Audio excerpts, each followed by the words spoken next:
Signature hand clap. Welcome to episode 5 of Ollie and Matt Chew the Fat. In this episode, we've got two sections. We're going to be kicking off with establishing yourself in the fitness industry. Obviously, Matt and I have both been face-to-face personal trainers, and now we're online coaches. So we thought it would be a cool idea to provide some anecdote and some of our experience and expertise in this area, because it's questions that we both get quite frequently on socials, etc. You know, how do I get into online coaching? How do I establish myself as an authority in the industry? So we're going to talk about some of that stuff, and then we're going to finish off, as we discussed on both of our Instagram stories, with some of the questions that you guys chucked in yesterday. So thanks very much for getting those questions in. So without further ado, Matt, how are you, dude? How are you getting on? I just threw a question at you the second you start drinking. It's like when you're out for dinner and you wait till someone's got a mouthful of food to ask them a key question. Fuck off. No, I'm good, thank you. I'm good. I think Ollie and I have already had a chat off air about how we want this to go, and it's very much, we will do a further episode on considerations for becoming an online coach. This is more our potentially a bit of our stories, how we got into the industry, and considerations for breaking into the industry in the first instance, and we'll do another one after that. But no, I think you've covered everything there, buddy, and started with the clap. So to speak. It's paramount. You have to start with the clap. I think you touched on it on the last episode, but the reasoning behind the clap is it signifies when we're editing the footage. There's the clap. I know I can cut from that point. It just makes it nice and easy. So yeah, we look like dickheads, but it's got a practical purpose. Well, he's got the clap. Right. Dickhead. Don't follow that down the rabbit hole, Matt. Stop there before you have you count of 2 on this video. Like, fuck that. Should we start by let's share some of our experiences of kind of getting into personal training, getting into the fitness industry, and establishing a level of authority in the industry. So I know you come from a completely different background. You know, you haven't been exactly personal training all of your adult life. So how did you kind of fall into it, and how have you progressed over the years?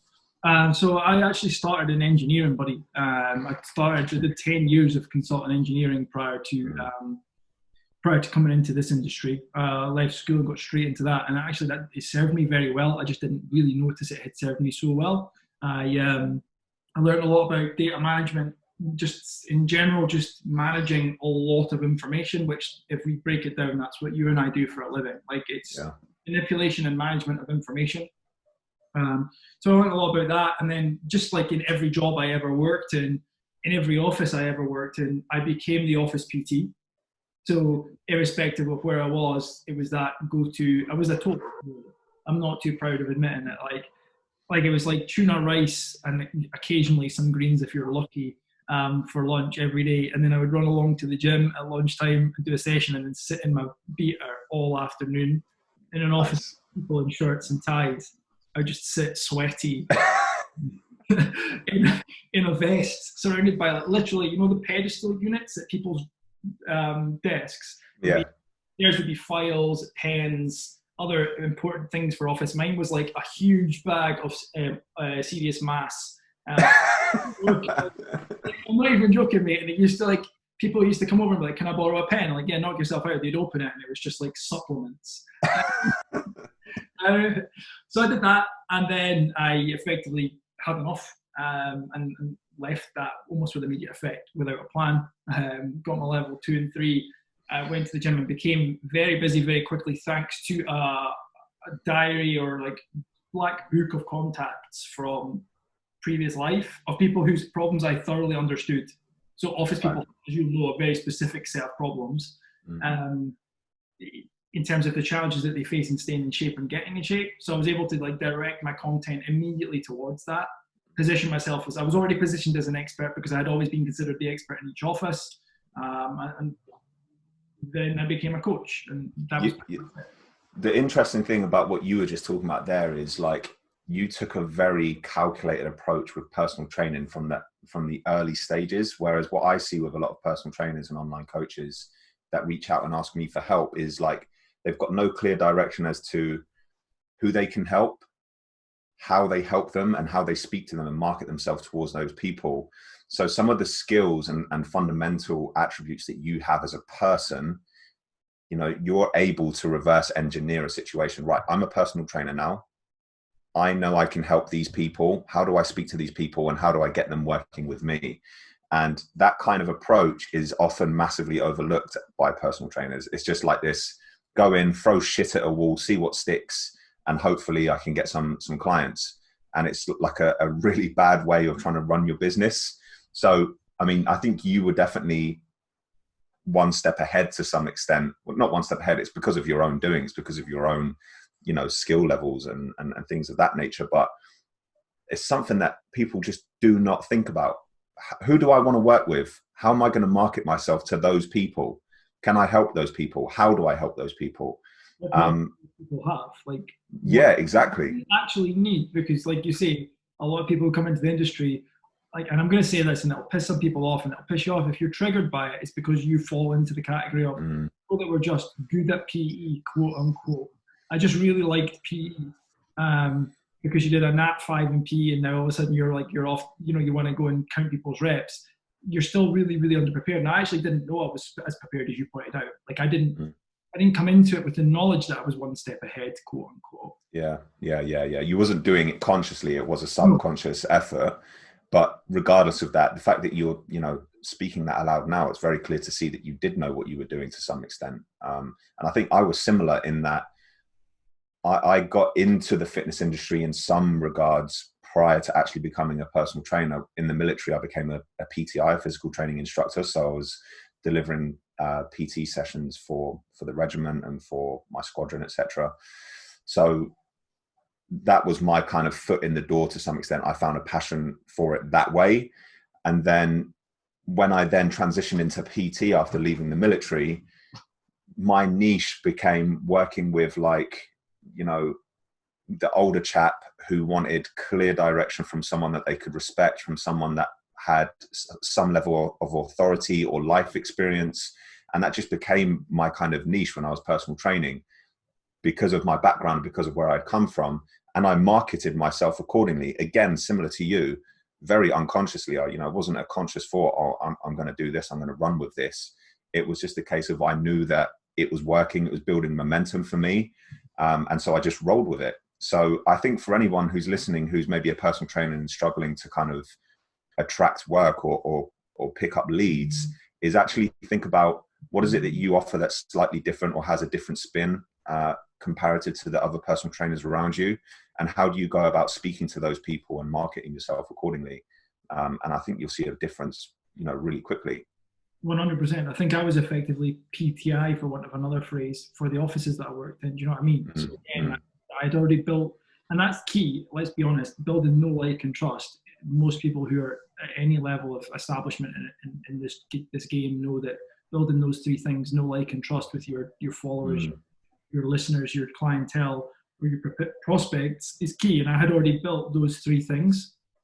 The people knew me because I'd worked in offices with them. They liked me, otherwise they wouldn't have paid me for personal training. God knows why. And then they and then they trusted me because I had proven myself through my own physique and also through the place I'd offered for free for years before. So I think a lot of the time that's the three core things, isn't it? Mate, you touched on a point there that I'd really love to touch on as well. And it's often quite a hugely debated topic within personal trainers. And I'm sure you've probably heard the conversation before. It's along the lines of, as a personal trainer, should you be in shape? Now, there's arguments to and fro and for and against. Here's my very simplistic look at it. You are a walking advertisement for what it is that you can deliver. And you're probably going to be far more likely to have people interested in your services if you put across the image that you can do it. And the best way and the easiest way and the most kind of accessible way of doing that is getting in shape yourself and marketing yourself. That's not to say that everybody who gets in shape knows how to do it and knows how to do it effectively. You can be an absolute retard. Please excuse the poor PC language there, but you can be an absolute mongo and get in shape just by starving yourself and training like an absolute weapon. But, that person is going to attract prospects by the very nature of them being in shape. People are going to look who don't know any better and say, he knows what he's doing. Look at him. I want to work with that guy. So there's something to be said for that, for sure.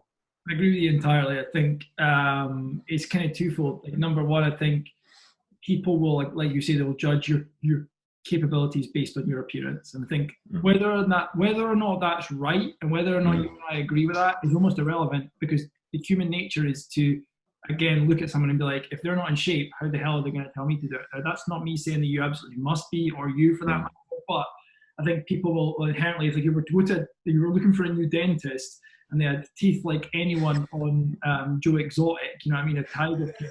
Like, I'm probably all right for this dentist. Like, if he has teeth like Joe Exotic husband, it's probably not the place for you. However, that doesn't necessarily, it's not the only metric for qualifying somebody as a good PT. No.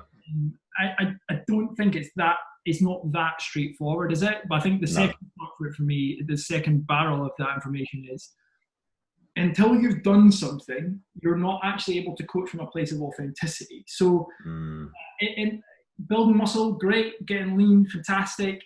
Do both of them, and do both of them to the best of your capabilities, and the best, even if you end up having a coach, it's probably something we could talk about. But until you've done it, you have no idea what the client is experiencing. So for this exact reason that I don't coach like obese people, there are plenty of coaches that will help people who are severely overweight conquer that and come down to a respectable weight. That's great. That's just not my clientele. And why it's not my clientele is because I have no idea the mental implications, what the challenges they're dealing with are. So for me, being able to if you want to coach people to a photo shoot, do a photo shoot. If you want to coach people to the stage, go step on stage. I think that's important, because it's very different. My coaching capacity leveled up when I started doing that. Yeah, massively. Yeah, it's a really good point. Coaching from a place of authenticity is huge. Being able to empathize with the person when they're going through the normal kind of trials and tribulations of that process, being able to say, look, I've been there, you're going to be feeling this, you're going to be feeling X, Y, and Z, and being able to articulate that in a way that they understand and realize that you do know what you're doing is really powerful. So yeah, massive. I guess then, is there anything else that we could say briefly that should be considered for personal trainers who are maybe potentially just struggling with work in general, or maybe want to transition into online? I know we're going to have another episode entirely on transitioning to online, but is there anything else that you can think of that's probably worth mentioning in this episode? I think to give an answer to that, obviously very lengthy, but to try and keep it concise, one of the first things that I work on with any mentoring client is identifying a sort of avatar for the client that you want to work with, because everything stems from that, in my opinion. So not like putting to one side your skill set and your knowledge level and your education. That is another discussion altogether. For me, knowing the person and who they are is very, very important to what their problems are, how they think, how they feel about parting with money, their knowledge level. The more specific you can be, and actually just writing it down on paper, being like, right, my ideal client is male. He lives in Chichester, devilishly handsome, tattooed, son expecting another child. On a serious note, that's kind of the level of detail I would want. It's like, where do they live? How old are they? What do they do for a living? Be as specific as you can. And like, it's something that I've done over and over and over, that kind of client deep dive analysis of who are they? Like, who are they? What do they have? What do they want? And how can you help them? And once you do that, your content levels up significantly, because you're able to write social media, provide videos like this, whatever, provide programming to suit the person's problems, rather than just this one size fits all. Here's push, pull legs and hope for the best, which is what people do, let's be real. Yeah, massive. No, it's wicked. I love your approach of just reverse engineering the whole process of who you want to work with, who you can help, and then how you go about moving forwards, marketing yourself, your social media content, your programming. Absolutely every detail and nuance of your coaching business is based on your ideal client. And that's, again, it's a hugely overlooked thing. Who do I want to work with? Like, so many personal trainers are miserable because they're going into the gym and they're coaching people that drain them of their energy. Like you've probably had it before in the past. Yeah, the thing is when you start out in the industry, you're literally taking it wherever you can get it. So you'll take money from anyone who's willing and able to pay you, unfortunately. And that's to be expected to some extent. But as you become more and more sought after, you can start turning people away. Don't work with people who drain your energy. You've got Karen coming in every week telling you how she physically can't stop herself from eating chocolate at night. And it's just like, I want to shake you. Get in the bin. Get in the bin. No, we already know what's going in the bin this week. We're holding out for that. No, yeah, we are. But then we can put that in the bin as well. We can put Karen in the bin. And this is the thing, is like, you might not be the PT for Karen, but someone else will be. And actually, you're doing that client a disservice by holding on to them. They are draining your energy. Like, I remember it. I'm not going to name anyone because I could give you a short list of specific people who just, I used to look at my diary and be like, oh, dread. Yeah. You've done it. I've done it. And I think the point still remains, and I don't think there's any way of shortcutting the circuit of, you have to take on a variety of clients at the start, work out who's good, who's bad, and that will start to feed back into that client deep dive analysis of who is this person. And then once you've got your clients, you can start to look at who are the guys I love working with. I'm like, yes, always coming to the session, I can go and train them, versus fuck's sake, Karen again.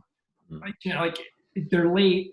They don't give a fuck about you. They don't know, like, and trust you. So then there's just no respect. It's a mutually non-beneficial exercise. Yeah. So yeah, identifying those people, getting them in the bin, and not to be afraid of getting them in the bin. I think a lot of people think it's like there's some scarcity in clients, so like they have to go and be treated like crap. So somebody who turns up late to their sessions, negotiates with them on what time it will be, then I don't know about you, but let's not get into this too much, but when you're like right next set, and they start like, oh, I forgot to tell you, and then they start this long-winded anecdote about something completely irrelevant. They're like, listen, Sandra, I do not care. Like, it's, you can tell me in a second. Yes, I love that. Yeah. You are buying time. Next. Yeah.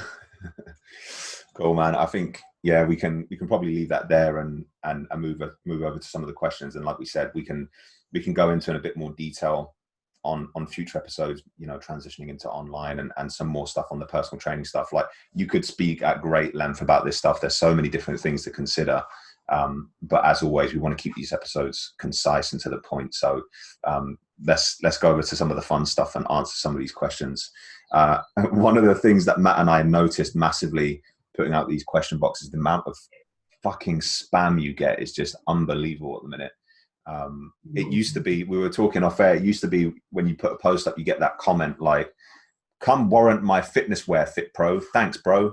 And then it's just like, who the fuck are you? But now it's in the question boxes on stories, you just get loads and loads of spam from bots. But we've got a few decent questions.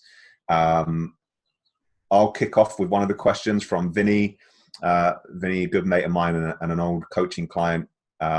He's asked, what are some of the key elements to include in your onboarding package? So what he's speaking about here is the process in which your clients will go through when they sign up with you. What is the process from that point to them getting into your coaching program and working with you and going through the check-in process, etc.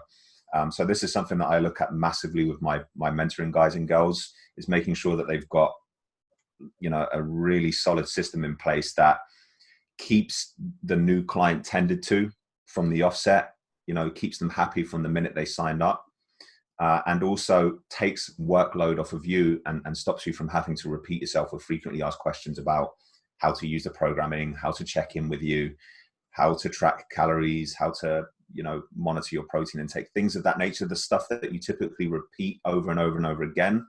We want to have a system in place where we can cover those bases with minimal to no work at all, so that you can focus on the important stuff, which is ultimately coaching people and looking after your clients, right? So key components for me are a welcome video. So the second somebody signs up, they're going to receive a warm welcome. They're going to feel as though, they've made a good investment because we'll welcome them into our product, into our service, right? They're also, as part of that, going to receive, links to vital information that they need. So maybe access to your closed Facebook group if you've got one, links to your consultation form so that they can go ahead and get that filled in as quickly as possible.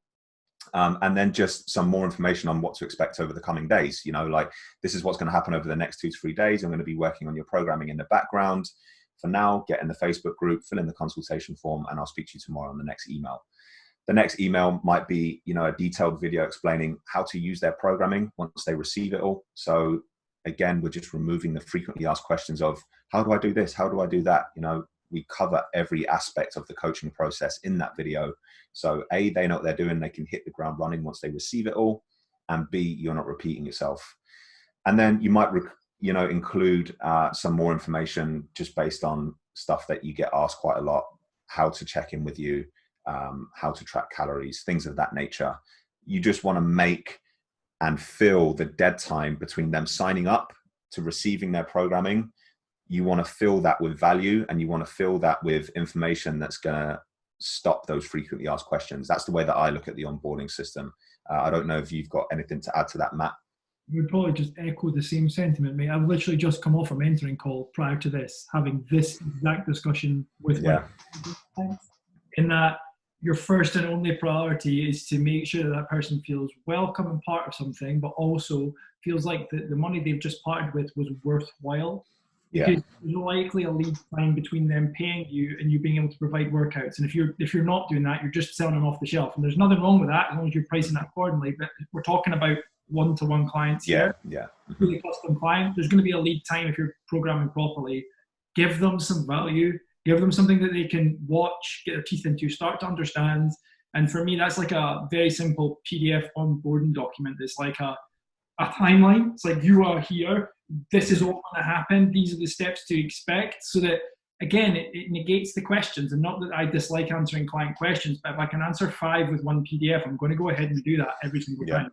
So that my time is now spent writing your programming and reviewing your questions, as opposed to answering, hey Matt, just wondering, when will I receive my programming? And then 2 minutes later, you tell them, and then they're like, hey Matt, just wondering, do you want me to use my fitness pal? Like, yeah, use my fitness pal. Like, you answered, then like, exactly what I said to my mentoring client just now is, if you have answered a question more than once, it should be in part of that document.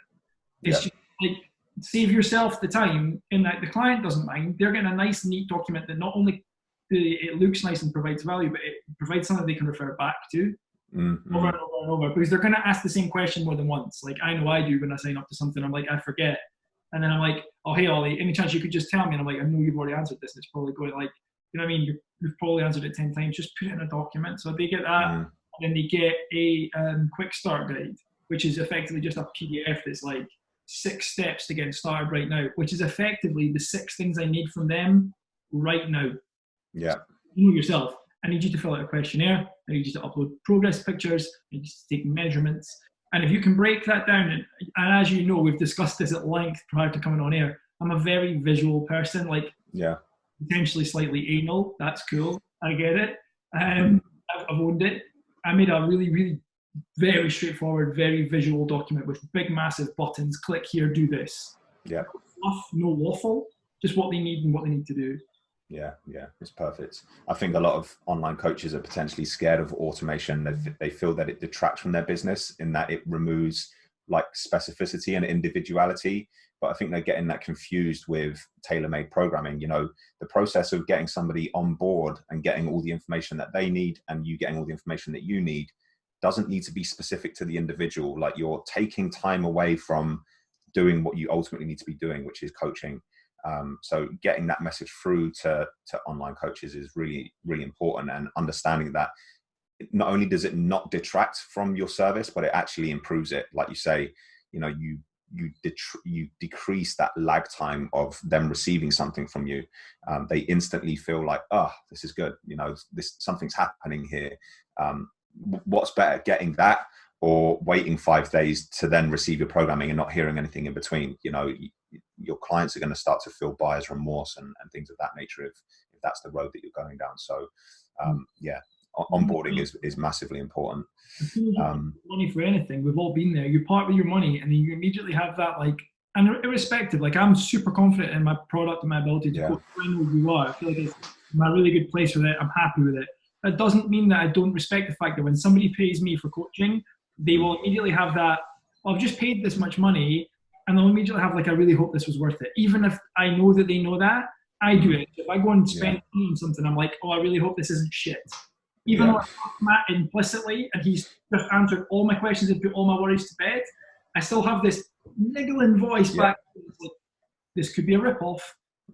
and that's fair. And I think it's important as coaches that we recognize that very human flaw. And it's like, cool, update that by giving them something to be like, here, look, I have all this set up to give you. This allows me the time to focus on the stuff that is specifically yours, and I will get this to you. And if you can timeline that and say you'll get it then, everyone's a winner. Yeah, 100%. Yeah, definitely. Have you got any cool questions there, dude? I've probably got time for one or two more questions because I've got a call at 12. Let's do it. So Audrey asked me, best book you ever read? That's an epic question. Capitals. And so, best book I ever read. I mean, this is a fucking tricky question. Like, see, for me, genuinely, Aubrey's book is up there for me. Like, really? Yeah, I fucking love it. Other than that one chapter, I really, really like it. And I've 3 times through that book or whatever. Like, I rate it highly. I've struggled to pick another one that affected me so profoundly. Yeah. For me, it's probably Fiesta, Top Shelf magazine, from the newsagents down the road. Gotta love a good Fiesta read, mate. I don't understand though. Like, whenever I try to read this, like the magazine from the top shelf in the shop, they're always stuck together. Like I can. And to be fair, like I've said that Aubrey's book, which is On the Day on Your Life, I should probably actually say the name of the bloody book. Yeah. The other book I really liked was Biff, Chip, and Kipper Go to the Park. I found it really good. The pictures helped. The words weren't very big. Mate, do you know what mine probably was? And for me, it's more of a like a sentiment thing. I've got like huge nostalgia around this book because I was going through a breakup at the time of reading it, and I was, for want of a better phrase, on a bit of a shagging spree. And it was a book by a guy called Neil Strauss called The Game. You ever read that book? Which part of the game do you think I picked up on the most? You put what, peacocking? Hey, yeah, tag on words there. Yeah, I just found it fascinating, man, and it kind of introduced me to the world of NLP and just like it just blew my mind when I read it for the first time. I had no idea about all that stuff. I was like a young squaddy going out on the piss and like trying to implement these different tactics and a lot of them work, man. And whether or not that's correlation or causation, who knows? But yeah, I just absolutely love that book, and I've got a huge amount of nostalgia around it. Like whenever I think of the book and I think of the cover, I can recall back to a very memorable time in my young adult life of just like partying. Not that I love and miss that sort of stuff now, but it was an enjoyable time. So yeah, that was probably my favorite book. You remember? I'll add a second book that I considered adding, and then we can move on. I kind of tossed and turned with adding another serious suggestion, and that ties in with what you said, and it's Men Are From Mars, Women Are From Venus. I don't know if you've read it. No, I haven't. Read it and then give it to Sophie and ask her to read it. It will significantly elevate the quality of the relationship you guys have. And you guys have got a fucking great relationship. I see that. And you guys are doing a lot of it, but couples don't do a lot of it. And it's very much like when a woman comes to you and wants to tell you, like your partner comes and they want to tell you about their day and they've had a problem. What a guy does is they're like immediately like, oh, you have a problem. Let me put my Mr. Fix-It hat on and offer many solutions. And I'm so bad at doing it because I'm a coach. And what I learned from that book is a lot of the time what girls want, which is the fucking question of my life, is they just want somebody to listen to what they've got to say. And that's what girls do better than us, is they're very empathetic. Like tentative and empathetic, yeah. These guys are like, you've got this problem, let me give you all these solutions. And it goes both ways. So you know what, a really good book, I actually bought it for Sarah's sister and brother-in-law for their wedding presents and wrote inside the cover and gave it to both of them independently. It was like, that's cool. Will be significantly improved. So for anybody in any relationship whatsoever, unless it's like with a dog or anything, I don't think it can help. You've got bigger problems with an animal. You want to pick another? I don't know if I've got any other decent ones. There's a load of spam. I've got a few, but you had some cool ones. And then I've got another serious one. So Who would win in a thumb war, Ollie or Matt? Asked by Ben. I mean, there's no real way of knowing this, is it? I've got. I asked Sarah. She was like, "How tall is Ollie?" I was like, "Significantly taller than I." So she's like, "He's got bigger thumbs then. I mean, he's gonna annihilate." They're like, I've got like a chode thumb. I don't know if you can see that. It's quite like stumpy. It's girthy. Yeah, it's got a good girth to it, but it's not very long. See, I've not got much length either. My thumb's not too long either. I don't know. There's not. They're pretty even, to be fair. But I reckon just by the way of like, just general mechanics and me just being a little bit heavier than you, maybe I would win. We'll have it in real life next time, and we'll let you know, Ben. The other question from Oakland was, who's more handsome, Ollie or Matt? We discussed this off air. Ollie's claiming that he just woke up like this. I mean, windswept and interesting is one thing, but this guy, I'm just going to start wearing masks or like big baggy clothing when I come on these things. He always makes me feel inadequate. So that hopefully goes some way to answering that question. Fuck off. I've spotted one here that I didn't notice before, which is actually a serious question, which is, do refeed days work or just a myth? Okay, cool. That's a cool one. Do you want me to roll with this one initially and then interject? Yeah, sure. Yeah. So a refeed in the context of fat loss, it's a tricky one, because realistically, if you maintain an energy balance deficit across a period of time, you're going to lose body fat. But that's a very simplistic and kind of binary way of looking at fat loss, right? There are a multitude of other factors that kind of feed into that: adherence, NEAT, non-exercise activity thermogenesis, so how much energy you're burning by moving subconsciously. And we can and hormone, leptin, ghrelin, these things regulate our hunger and our appetite. So those things can be limiting factors in your ability to adhere to a diet, to expend energy, and so on and so forth. So it's multifaceted. It's not just a case of eat less, move more. We're humans, and the body's very clever at slowing us down and making sure that doesn't happen. Otherwise you will die, as we've discussed previously. So a refeed, is a good tool to improve those markers. So improve your energy levels, to improve or kind of regulate to some extent hormone balance if we're refeeding over 48 hours plus, to improve adherence. It provides a psychological break from dieting. So it can improve your ability to continue seeing fat loss over the long term, and that's been shown in research. We've spoken before, haven't we, Matt, about the Matador study, and it's essentially utilizing refeeds or diet breaks to see extended fat loss. So, yes, they work, but I can't just give you a yes or no answer. It depends on the individual, where they're at, and all that kind of stuff. For sure. I mean, what I'll do is I'll send you, before we upload this, an interesting podcast on the Matador study. Why don't we stick it in the description for this YouTube video? And if anyone wants to know more on this kind of thing and where that comes from, they can listen to that. And I think I agree with you. A lot of things have to come before a diet break or a refeed is considered, and namely coherent consistency and amongst other things, but consistency being the big one. Are you actually eating what you've been targeted to do? If you are, and we can assume it's not on any of those other things, then yes, it categorically will work. From a mental standpoint, from a hormonal standpoint, and from a continuation of fat loss, both those things are absolutely paramount. So yes, they do work. No, they're not just a myth, but they shouldn't be the first thing that you go to unless you can tell me you are absolutely paramount sticking to your calories and you are adhering to your training. And you're managing calories out, calories in tightly.